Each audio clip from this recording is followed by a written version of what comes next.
Sakarya Kombi ve Klima Servisi. Tamir, periyodik bakım, arıza tespiti, yer değişimi ve gaz basım hizmetleri için bizi arayın.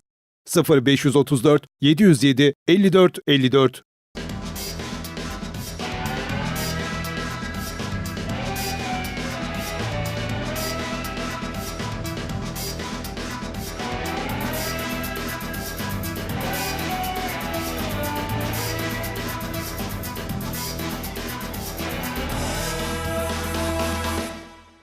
Klima. Bulunduğunuz ortamın sıcaklığını onunla dilediğiniz gibi ayarlayabilirsiniz. Yaz aylarında ortamı soğutabilir, kış aylarında ısıtabilirsiniz. Klimanın temel parçalarını sıralayalım. Dış ünite içinde bir kompresör, bir fan, bir eşanjör ve bir kılcal boru. İç ünitede bir fan motoru ve bir eşanjör. Klima soğutma yaparken soğuk sıvı haldeki gaz iç üniteye gider ve havayı soğutur. Isıtma yaparkense buhar halindeki sıcak gaz iç üniteye gider ve havayı ısıttıktan sonra sıvı halde dış üniteye geri döner. Peki ama nasıl? İçini açıp çalışma prensibine yakından bakalım.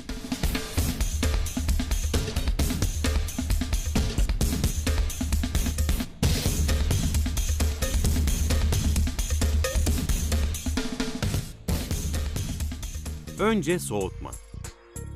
Kumandadaki tuşa basıldığında klimanın iç ünitesi üzerindeki algılayıcıya sinyal gider. Devre kartı üzerindeki işlemci komutu algılar. Önce iç ünitedeki fan motoru döner. 3 dakika sonra bir sinyal kablosu aracılığıyla dış üniteye de sinyal gönderir. Dış ünitedeki kompresörle birlikte fan motoru devreye girer. Klimanın içinde R410A gazı bulunur. Alçak basınçtaki ve buhar haldeki gazın kompresör tarafından emilerek basıncı ve sıcaklığı artırılır ve eşanjöre gönderilir. Hava fan sayesinde eşanjör üzerinde sirküle olur. Buhar halindeki gaz dışarıdaki havadan daha sıcaktır.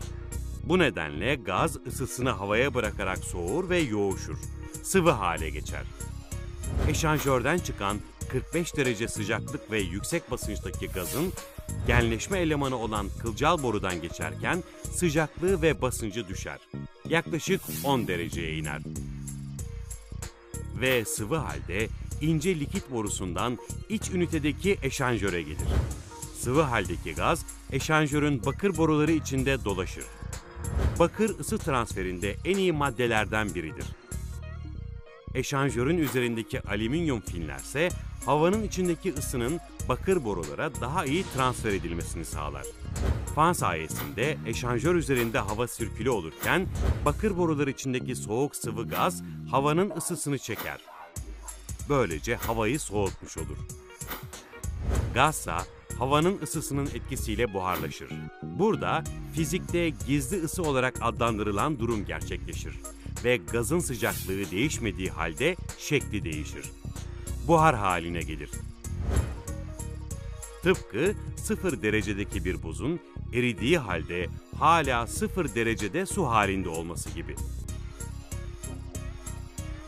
Buhar halindeki gaz kalın borudan dış ünitedeki kompresöre gelir.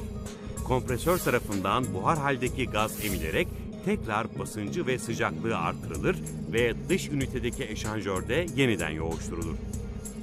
Buna soğutma çevrimi denir ve bu döngü klimanın çalışma prensibini oluşturur.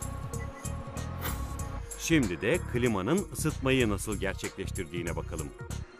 Kumandadan ısıtma komutu verildiğinde kompresör yüksek sıcaklık ve basınçlı buhar haldeki gazı bu kez dış ünitedeki eşanjöre değil, 4 yollu vana vasıtasıyla yönünü değiştirerek doğrudan iç üniteye gönderir. 45 derece sıcaklıktaki buhar halindeki gaz eşanjöre gelir. Buhar halindeki gaz eşanjördeki bakır borulardan geçer. Bu kez odadaki havadan daha sıcaktır.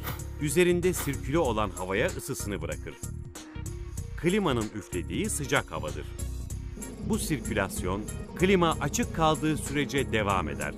Tabii yılda 2 kez yetkili servislerine bakımlarını yaptırmayı unutmazsanız. www.sakaryakombiklima.com